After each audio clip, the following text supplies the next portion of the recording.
Hello, hello, hello, guys. I am so sorry that it has taken me this long to finish up this book. It's just been crazy. So I'm trying to play catch up today and the rest of the weekend. So I'm going to read the last couple of chapters of Kim's Lost Word, A Journey for Justice from the Other Side by Jamal T. Millwood for Kimberly A. Porter. I do realize there's a lot of controversy out here about the book and people saying that, that the book isn't real. They don't think that she wrote it. I feel like this. We don't know what people do. You know, I could simply say, I don't believe my son, my mother, my sister, my brother, my, significant other might not do this, that, or the other. But we don't know. People do all kinds of stuff that we don't think that they would do. She could have simply been writing this for her own, benefit. Something that she was going to use later on if things had gotten a little bit more, crazy with Diddy. So, it might have been security for her or just a way for her to get her feelings out. We don't know. I'm going to take it as her literal word because who else would sit down and write this and why? They're making such a big deal about this guy getting some money. So far, he hasn't gotten any. But my thing is, there's a lot of people out here making money off of this story. So because he's Caucasian, he can't make any money. It's a story, just like any other story. Weinstein, people made money off that. R. Kelly, Epstein, people made money off of all those. So, it is what it is. People do. It is what it is. So, there's no need for folks to get all bent out of shape because this person's making money and they're like, is he going to give any to the children? Well, what about their daddy? Their daddy's supposed to be a billionaire. Whatever this man make, their father's supposed to have way more than that. So shouldn't he be leaving some money for his children if he ends up being, incarcerated and can't get out? I don't know. I would think that he would. But, I don't know what people do with their money. So that's just my take on it. I'm going to finish reading it and I'm going to read as if she did write it. You have, of course, your choice to believe whatever you choose, whether you believe she wrote it or she didn't, whether this guy should be the one putting it out or not. We all have the right to choose whatever we want to. Okay, chapter 16, Christian. The next day, I was sitting on my couch, deep in thought, when my doorbell rang. I went to let Sean in. This was going to be scary. We made our way back to the living room and we sat down. Y'all, I'm trying to finish something up while I'm doing this. Quincy was asleep. Sean seemed legitimately concerned. What's so urgent? I didn't know what else to do. I just blurted it out. I'm pregnant. The air in the room was so thick as J-Lo. Oh, the air in the room was as thick as J-Lo. I was trying to figure out, why is J-Lo in this? He was quiet. What was he thinking? He asked the obvious question. Are you sure? I spoke rapidly. I was on the pill. I got rid of it. I'm sorry. I just wanted you to know. That's wonderful. This is great. I was so confused. You're not mad? He laughed. Mad? No. Why would I be mad? Sorry, y'all. Why would I be mad at this wonderful news? I'm going to be a dad. With the woman I love bearing my child, what could possibly be better? He jumped right on the phone and called one of his besties. I could hear Will Smith congratulating him. Sean said, yeah, definitely. Hold on. Kim, baby, I was still in awe of the fact that he didn't get angry. And yes, I will admit, I was sure he was going to hit me.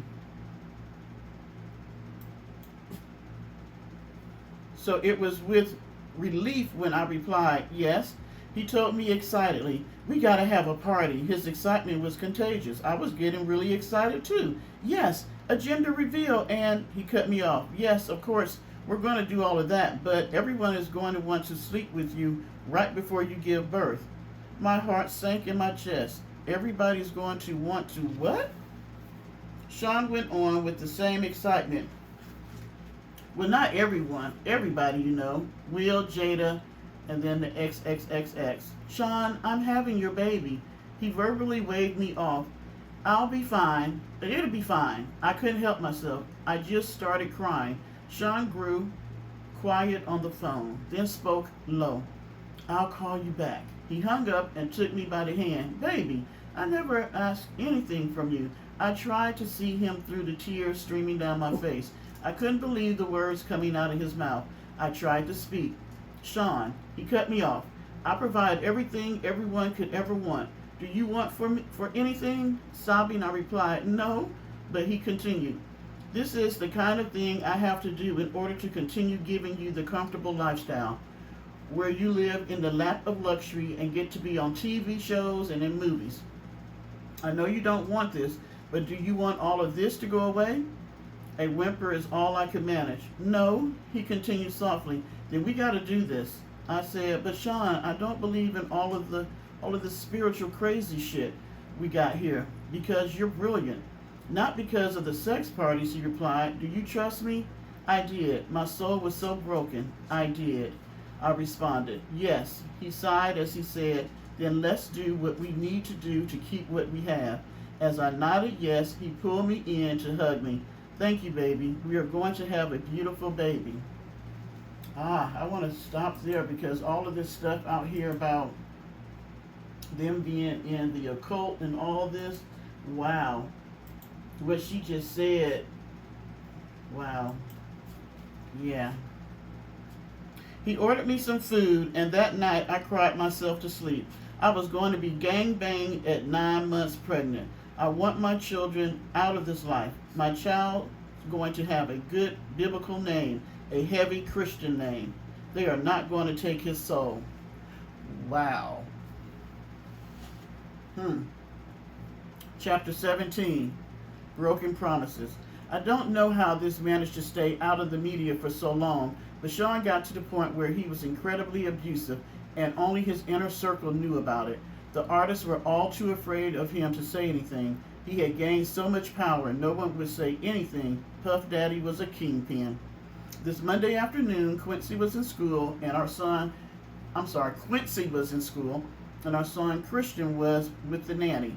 And I still had to make a living. I still loved the camera and had just been cast for a new movie. Sean was coming over to celebrate with me, just the two of us. I was in the bathroom when he came in. We were supposed to go out to dinner, but he was in a foul mood. Sean yelled, "What the fuck?" I would have to walk in on eggshells as I came out of the bathroom, but I found him holding flowers, so I smiled. "You brought me flowers, Sean?" Yelled, "No. So who the fuck are they from?" I was bewildered and told him honestly, I don't know, probably just a fan. He threw the attached card to me. I picked it up to read.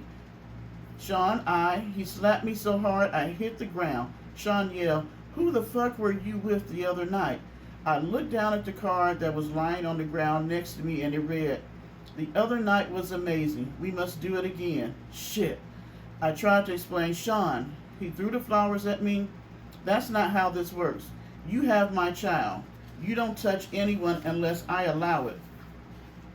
I yelled back, "It was just coffee with the producer." "It was nothing." He glared at me and asked, "Who the fuck is this producer?" I was trying desperately to calm him down as I responded, "From the movie, baby. Calm down." He picked up my coffee mug and slammed it against the wall. Coffee flew everywhere as he yelled, "Who the fuck does nigga think he is?" "Sean, he's just some producer. We talked about the movie and me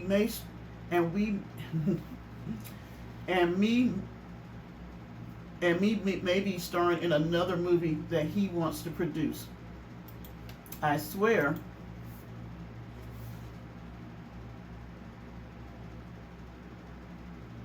That's it, Sean. Sean exploded even more. He wants to put the movie on my fucking family at the top of his lungs. My fucking family. He flipped the table over, breaking it. It was a heavy table, but Sean is stronger than he looks.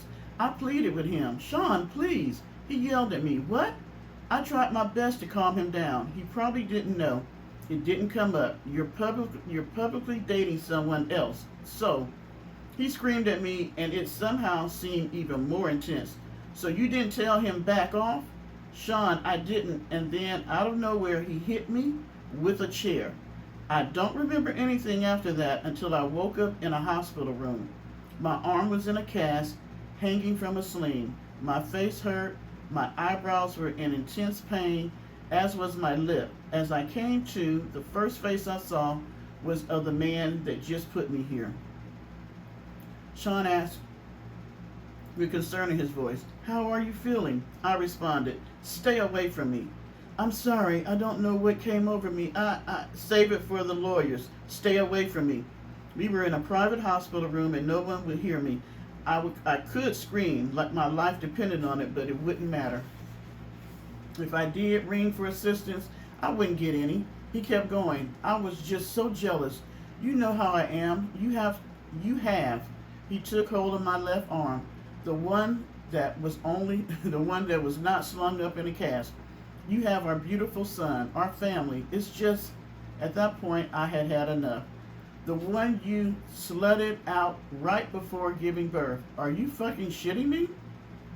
Stay away from me. Don't come near me or my kids. He continued to plead. I'm sorry, baby. I promise. I'll never put my hands on you again. I swear. I've heard this song one too many times. I spoke through gritted teeth. If you come near me or my kids again, I'll call the police. A flash of anger returned. You would use my kids to threaten me? But then he caught himself. I understand you're angry.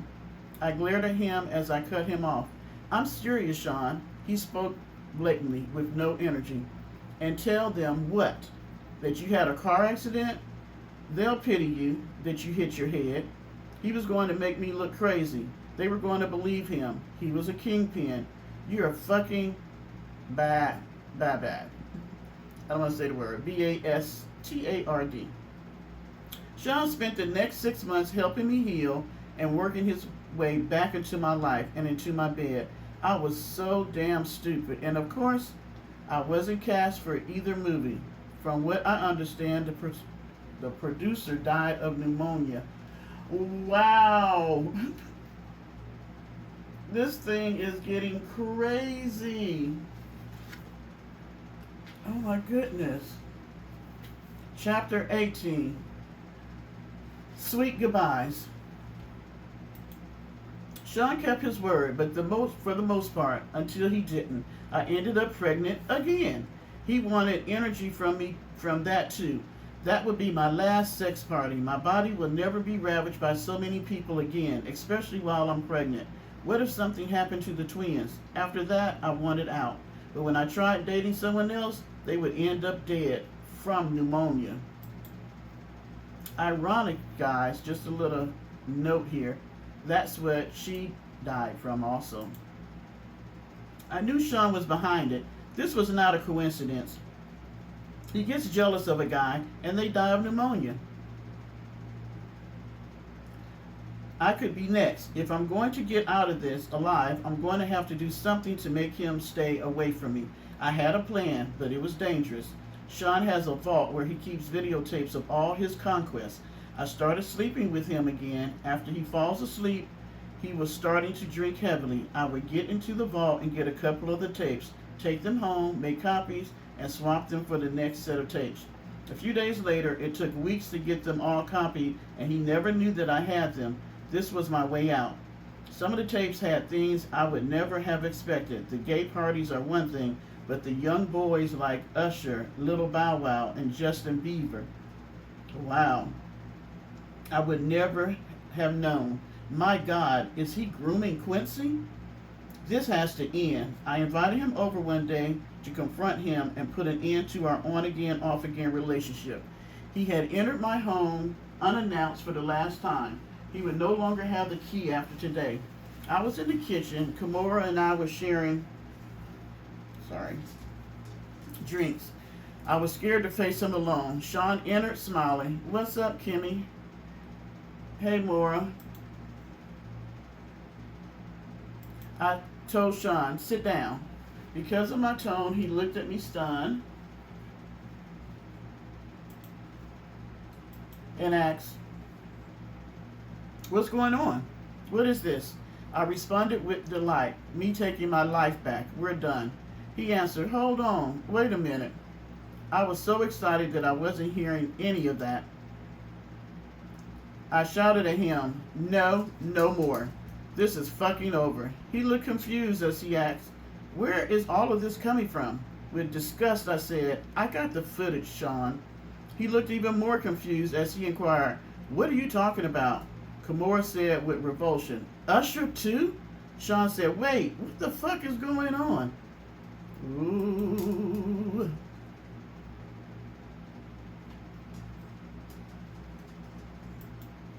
Sean stood aggressively and Kimora responded, don't make me call the cops. Sean's anger was creeping in as he replied, this is how it is? I simply nodded. If anything happens to either one of us, it gets released. He seethed as he queried, after all I've done for you? I don't think I was ever so happy as when I said those words to him, get out. Pissed, he started to leave. Looking back with pure hatred as he walked down the stairs, he turned around in a fury. He lunged at me. He knocked me down near the top of the stairs. I was hurt. Kimora screamed, stop! As he began to crouch over me, I kicked at him, hitting him in the kneecaps, then his face. He went tumbling down the stairs. He was too hurt to get up. I called the cops. Kimora left before they arrived. When he left, it was in an ambulance. I felt empowered. I felt safe. The Sean Combs days had finally come to an end. Yay for her. Last chapter, the finale. Things were okay for a while. I started dating again. It was almost normal until I got serious with someone. Then my boyfriend died of pneumonia. I knew it was Sean again. That's when I decided to write this book. A few days ago, my home was burglarized. Only laptops were stolen. I knew it was that bastard or his goons. Of course, I had a copy in the clouds that I was able to easily download here onto this new computer. As I continue to write now, I'll send this into the cloud as well. I will send out copies via email and my Google Drive password will be attached so the missing chapters can be accessed. The book must get out. There are so many more chapters to add. This outline is a great start. I have to organize the rest of the chapters and add them in little by little. I planned on spending today working on exactly that, but I'm not feeling very well. Thank God the kids aren't here this weekend, so I can rest. I called Kimora to cancel our tentative plans for a meetup. When I spoke to her, she said, girl, that doesn't sound like the flu. You want to go to the hospital? That didn't immediately alarm me. I just need some rest, I told her, and quickly got off the phone. But why can't I get my doctor? Why won't he pick up the phone? Oh, no. I called Sean from my bedroom where I'm laying in the bed. All I could think about was the kids, my babies who are with this monster, the man that I now suspect of having done this to me. Sean picked up with an air of superiority in his tone that let me know it was too late for me. He spoke confidently into the phone. Hello? I screamed at him, you bastard. I have your fucking children. What are you talking about? The kids are with me. He replied with a mocking innocence. There's literally nothing I can do. I could only ask, did you ever love me? Instead of answering the question, he responded, the most important thing to me in the world is loyalty. I couldn't believe it. I had to ask even though I understood. What the fuck does that mean?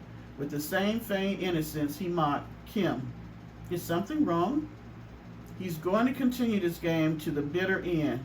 I asked one last time, how could you? Again, with that narcissism I had now come to despise, he responded, how could I? Do what? I gave you everything. You went to someone else. You left me just like everyone else did. You asked me, how could I? How could I what? I yelled, look what you did to everyone around you. There was only anger in his response. So you're saying everyone leaves because of how I am?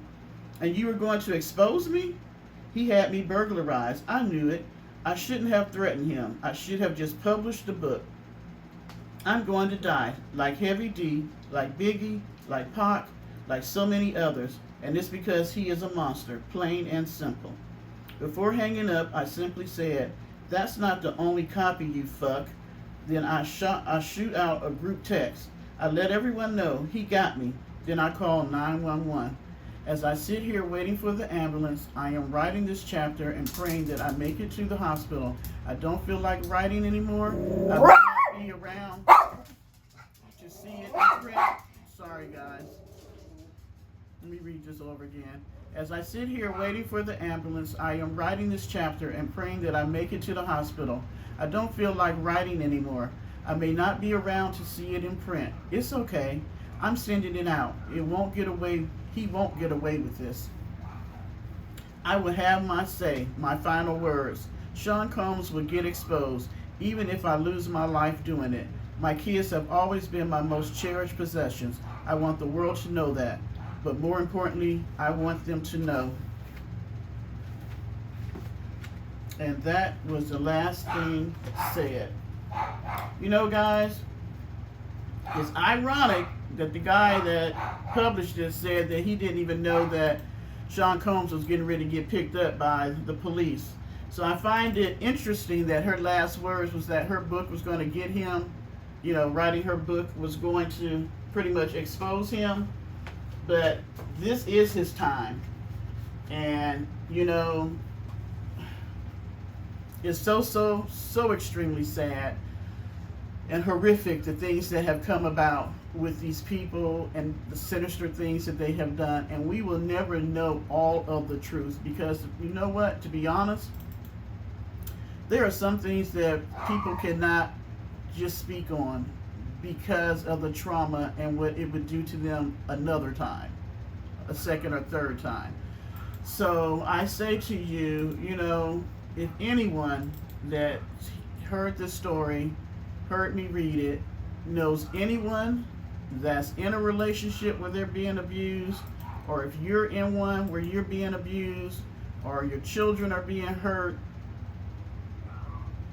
please, please, please call the 1-800-9 line. Go to the police. Let someone know. Let someone you trust know. Because no one should have to live a life that these people did. And unfortunately, it was at the hands of a monster and them making some bad choices along the way for some of them. All right. I will talk to you later. You guys have a wonderful day. Bye.